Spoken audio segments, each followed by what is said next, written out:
आज क्याम्पमा चाहिँ धेरै जस्तो चाहिँ ढाड दुखेको बिरामीहरू आउनुभयो। त्यो बाहेक चाहिँ कोही कोही चाहिँ बात भएको पनि आउनुभयो, कोही कोहीलाई स्केबिज भएको थियो होइन। अनि एकजना चाहिँ लेप्रोसी पनि आउनुभयो। अनि अर्को चाहिँ धेरै जसोलाई सुगर पनि डायग्नोज भयो कि कसैको जिआरबिएस क्याम्पमा आउने मान्छेको सामान्य मान्छेको 420 जिआरबिएस पनि देखियो। धेरैजनाको बिपी पनि कन्ट्रोल रहन्छ, धेरै हाई बिपीवाला मान्छेहरू पनि भेटिनु भयो होइन। त्यो एउटा स्वास्थ्य शिविर भनेको त गर्नै पनि कुरा हो नि त। मान्छेहरूलाई अर्ली त्यो रोगहरूको डायग्नोसिस हुन्छ क्या। मान्छेहरू स्वास्थ्य शिविर भयो भने आउनुहुन्छ सबैजना। त्यो चेकअप गराउँदाखेरि बिपीहरू नाच्दाखेरि बिपी बढेको देखिन्छ, दबाई सुरुबाट खान लाग्नुहुन्छ भने झन् त्यो चाहिँ उहाँहरूलाई एकदम राम्रो हुन्छ, फाइदाजनक रहन्छ।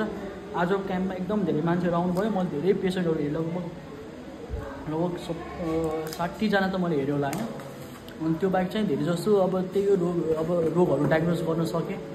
एकदम खुसी लाग्यो। हाम्रो क्याम्पहरू गर्दाखेरि मलाई फेरि एकदम रमाइलो पनि हुन्छ। अनि एकदम मान्छेहरूको रोगी मान्छेहरूले दबाईहरू दिँदा झन् उनीहरूको रोग सन्चो हुँदा त झन् अर्कै आनन्द आउँछ नि त। ल, ह्याभ अ नाइस डे।